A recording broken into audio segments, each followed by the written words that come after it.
Lahat tayo ay hindi maiiwasang mamatay. Ngunit ano ang ating kapalaran?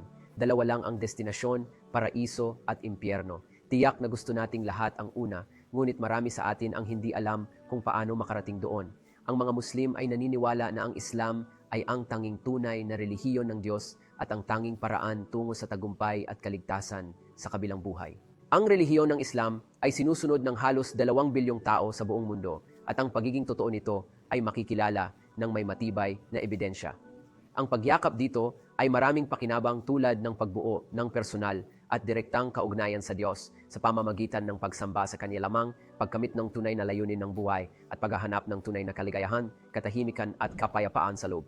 Ngunit ang pinakamalaking pakinabang ay gagantimpalaan ang isang Muslim ng paraiso upang siya ay mabuhay sa ganap na kaligayahan, magpakailanman na walang sakit, karamdaman o kalungkutan at ang Diyos ay malulugod sa kanila at sila ay malulugod sa Diyos. Tiyak na ito ay isang bagay na gusto ng lahat.